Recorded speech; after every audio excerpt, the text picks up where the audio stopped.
Now this one is called Caramel Delight. Not to be confused with Caramel Pomme Delight. The apple is supposedly taken out of this one. And it's inspired by Xerjoff Lyra, which I've never smelled. The notes are bergamot, blood orange, lavender, jasmine, cinnamon, licorice blossom, musk accord, vanilla, and caramel. And right off the bat, I really get that blood orange. That was the first thing. And when I first smelled it, it reminded me of a sweet, realistic lemon meringue. So let's call it a blood orange meringue, if such a thing were to exist. It definitely has that like whipped, creamy with a slight bitterness to it. That is just delicious. The caramel hangs out in the background, but then in the dry down, it really develops. It gets super sweet on my skin, as things usually do. But impressively, that blood orange, that citrus really sticks with it and it lightens it. And this is very much a gourmand. This is very much you are wearing a dessert around on your skin. I wouldn't say it's an interpretation of dessert. Like this is like you smear dessert on your skin. Even though it has that licorice blossom and jasmine and musk, which are, typical perfume scents, which aren't necessarily making it gourmand. They add some depth, but you really do get that blood orange and caramel sweetness and that vanilla and that depth. Yeah, this is a really delicious one. This is another one where you're going to walk by someone and they're going to be like, oh, what are they eating? So yeah, highly recommend this one. It is absolutely delicious.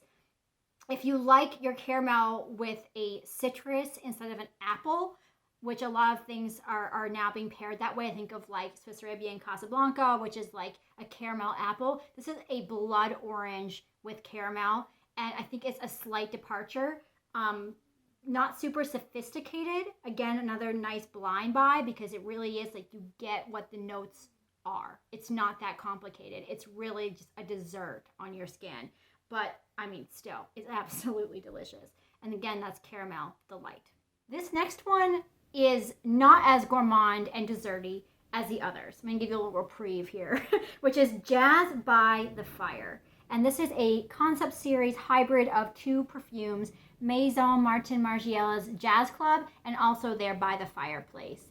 And this I got really excited about because I've smelled both Jazz Club and By the Fireplace and could not wear either of them.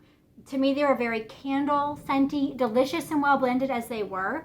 They were not what I wanted to smell like. Jazz Club was a bit too masculine and By the Fireplace was way too smoky for me to actually wear.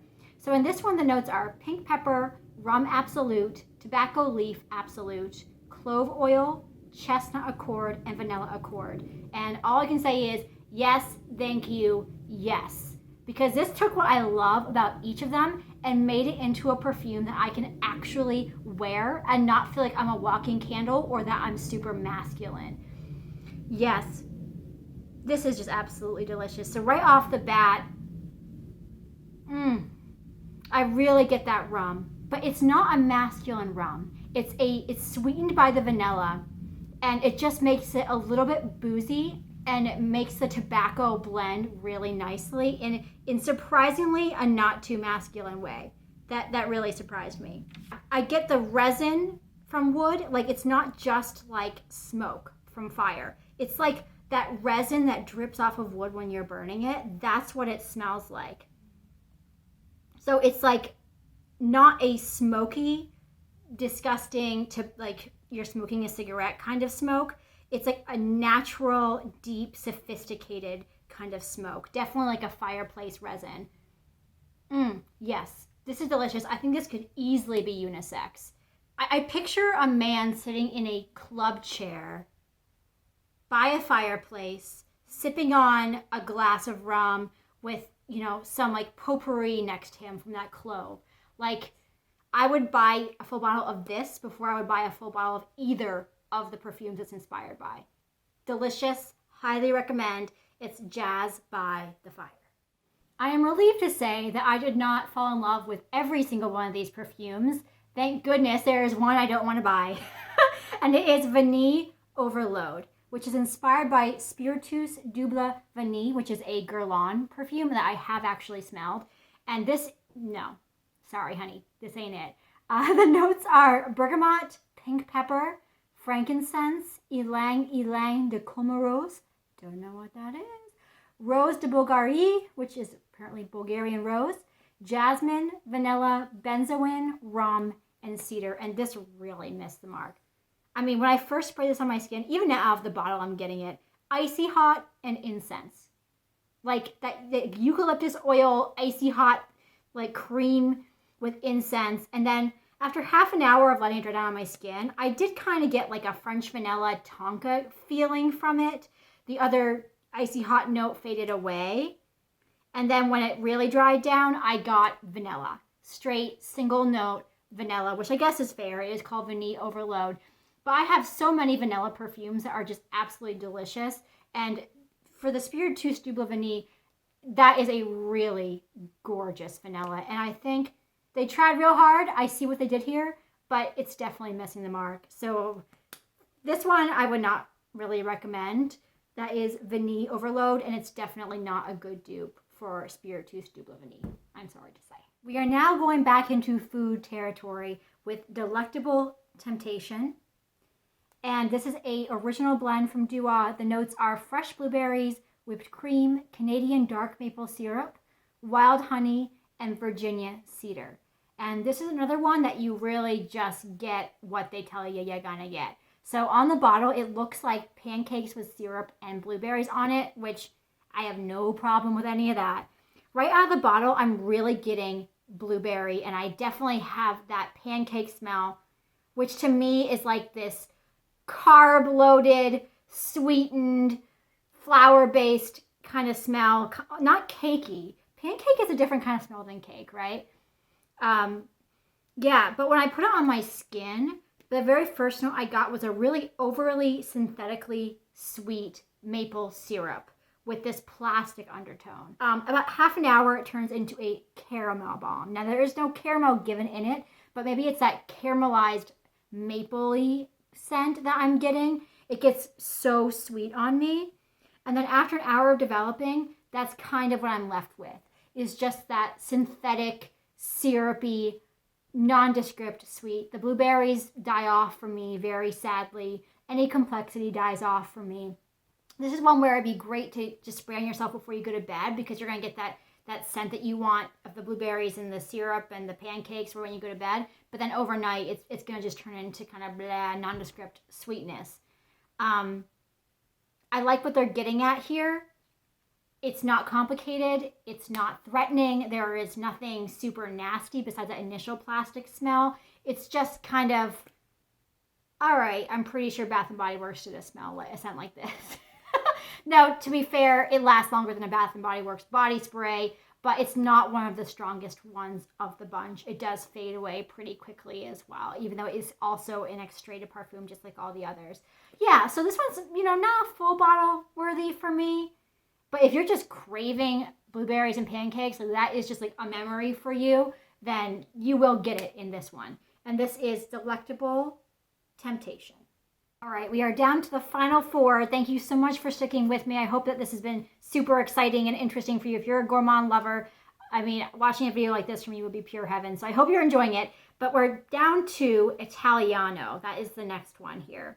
And it's inspired by Xerjoff Cosmerati Italica, which I never actually smelled. But the notes are lactonic notes, vanilla, saffron, butter toffee, almond oil, cedarwood, sandalwood, and white musk. Now, I'm getting almost a coffee scent to it. There's a slight bitterness, like a very milky coffee. And when I first sprayed it on my skin, I got plastic and maple syrup. That darn plastic smell came back again. And iced maple syrup, which I probably they would call the butter toffee, but that like rich, syrupy, decadent sweetness. Then about in half an hour on my skin, a tonka note actually came in, or what I interpreted as tonka. Again, I didn't read the notes when I was trying it on. I wanted to be as unaffected by the scent notes as possible and give a really honest opinion. And then about an hour, I got a sweet cream coffee, like a milky coffee with sweet cream in it, and tonka. yeah, like the underpinning of something deep and rich and nutty, and the almond oil might account for that. This is one I really need to experiment with because this is one that develops so much from hour to hour on your skin. It's super gourmand. It smells like food for sure. So I wouldn't wear this in a work environment, in a professional environment. This is very weekend, very wintry and cozy and warm and comforting. And if like a creamy, sweet coffee is something that triggers something in you, I think you're going to really connect with this one.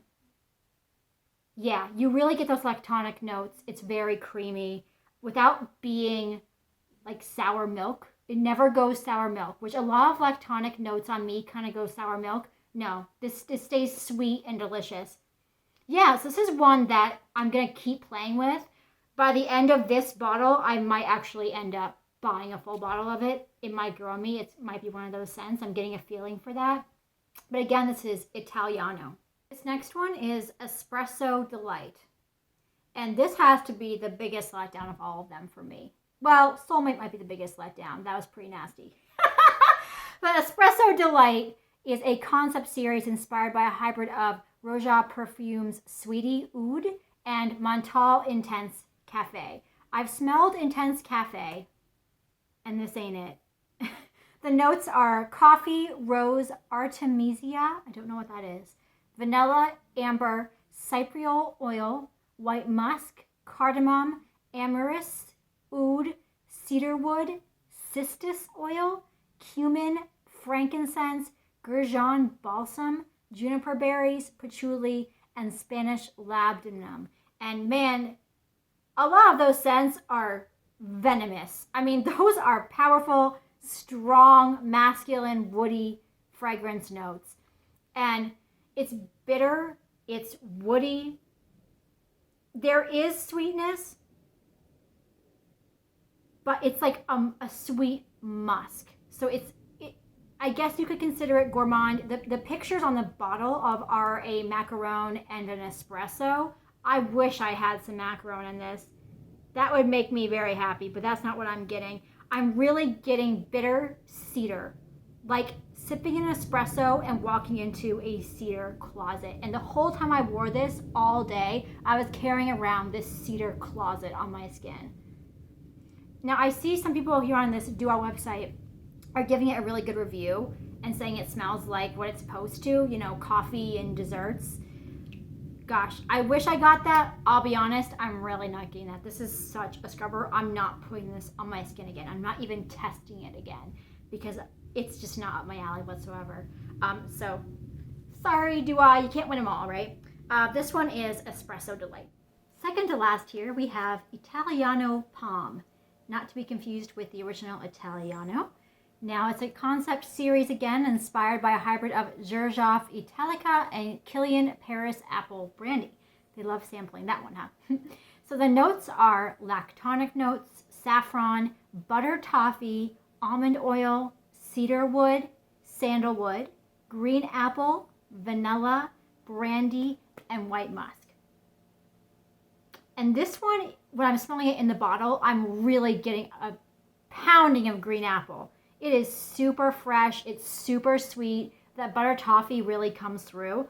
Now, when I first sprayed it on my skin, I got the green apple, but I also got that like plastic undertone that Duo seems to put in a lot of their perfumes by accident, I'm sure.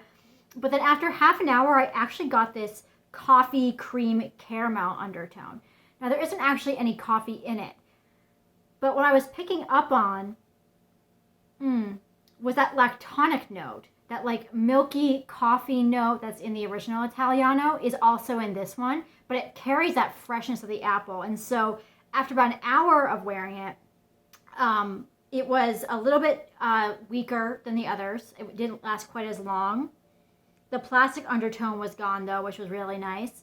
And I was left with that buttery sweetness, and not like buttery floral kind of sweetness, like an actual like baking spices and butter and toffee and sweetness. this is definitely fall in a bottle. Like this reminds me, even though there's no caramel in the notes, it reminds me of a caramel apple rolled in nuts, like that comforting, sweet, creamy caramel kind of scent, like an apple orchard of freshness around you. Very fall. Nothing too challenging here. You know, the undertone of musk is there. It adds a little bit of complexity, but it doesn't smell musky. So it's not like perfumey even. It's extremely gourmand, extremely realistic to food. So a really comforting, sweet, definitely full bottle worthy. This is really indulgent and gorgeous, but not terribly complex or sophisticated. Definitely gourmand, sweetness overload. I would say this is almost a nice alternative to Swiss Arabian Casablanca because that one gets kind of apple juicy and light on me, whereas this one stays intensely sweet and not body sprayish like Casablanca honestly sometimes does for me. So anyway, this is Italiano Pomme. I saved, in my mind, the best for last, and it's actually my first actual Dua full bottle purchase, and that is Amberlicious Cherry. And I first heard about Dua from Sarah Mays and her YouTube channel, and she talked about Amberlicious and how delicious and decadent and gorgeous Amberlicious was. So when I saw the Amberlicious Cherry come up on Dua, it was a new release about a month and a half ago, I said, I have to grab this now because it's going to sell out, as a lot of their more popular perfumes do. They run out of stock very quickly. So this is part of the concept series, again, inspired by a hybrid of Hermes Ambre Nargile and Tom Ford Lost Cherry. And I haven't smelled Lost Cherry, but I've smelled the bee-layered version, for whatever that's worth. And I really enjoyed it. It was a very realistic single-note cherry. Now, the notes in this are honey, benzoin, labdanum, musk, vanilla, sesame seed, caramel, rum, cinnamon, black cherry. I'm not even halfway through the list yet, guys. Bitter almond, cherry liqueur, griotte syrup, jasmine sambac, Turkish rose, Peru balsam, Haitian vetiver, cedarwood, roasted tonka, sandalwood, white orchid, and amber accord. And it is as complex as it sounds. Now, when I first spray it, I get a really tangy, juicy Bing cherry along with some nutmeg. So sourness with some cooking spices. And I will say I don't get any like cherry pie in this, though you would think that that's what it's alluding to. I don't get any buttery crust. It's like if you were making the cherry pie filling and put some spices in it but didn't pour it into the crust. That's what this smells like when you first spray it on. And after a half hour, I get more of that amber and musk and a little bit more of complexity. So it is very delicious, desserty. It's certainly a gourmand. I mean, the cherry just smacks you in the face. But it doesn't quite hit cherry pie, which is actually really nice because that for me makes it something that's a bit more wearable from day to day, not special occasion, not just when I'm relaxing at home, but something I could actually wear out and be taken pretty seriously, and not someone saying, so they say, you smell good, but they wouldn't say, you smell just like cherry pie. Like, did you just pour cherry pie onto your body, which is, for me, not the point of perfume. I like to have a little more of a complex experience for people around me than that. There's also this nuttiness to it and this gorgeous spice that really stays in the dry down, which I'm relieved it doesn't just sink away. You still have that cherry and that really lightens it and keeps it fresh, but the spices are gorgeous. They just develop in such a beautiful way on my skin to keep that complexity that I really enjoy. And it projects like crazy. I put it on afternoon, slept in it, did not spray it again. In the morning, I could still smell it wafting around me. I mean, definition beast mode. It is incredible. And it's good because it's a scent that you want to be smelling around you. It's really comforting, really enjoyable to have around you. So yeah, this is how I'm going out with a bang on this one, ending this pretty long video. So thanks for sticking with me. But I highly recommend Amberlicious Cherry. It is an Extrait Parfum just like the others. And I also do intend to try Amberlicious now that I've tried this, because if I can get this spicy vanilla sweet base without the cherry, I can actually see myself really enjoying that in addition to having this. And as a little add-on, a while ago I bought this from Bath & Body Works. It's the Sugared Cherry Crisp Body Cream. And if you do want to have that cherry pie experience, if you put this on first, it brings out that pie scenario for this. It just adds that little bit of like buttery crust. And the notes in this are bright cherry delight, crumbled graham cracker, and spun vanilla sugar. And this is a decadent body cream. It's really gorgeous. I'm gonna have to get more so they don't sell out. You know how Bath & Body Works sells out and discontinues things all the time. But this is a really nice complement to the Amberlicious cherry as well. And if you had the Amberlicious, I would say layer this and it'll bring out the cherry. So yes, that is my grand finale, my Amberlicious cherry from Dua. Thank you guys for sticking with me. This has been a super fun video to do because I'm a gourmand lover. And if you are too, then I hope that you really enjoyed this video. Let me know which perfume you think you might want to try. I'd love to hear, or if you've had a good experience with any Dua perfumes, even if they're not gourmands. I would love to hear about that too, because this is really just the start of my Dua journey. With over 500 perfumes, I'm probably never going to test them all. So if you want to point me in a good direction, that would be very much appreciated. Please be sure to like this video, subscribe to my channel, and hit that notification bell because there is lots more coming your way. Have a very beautiful day.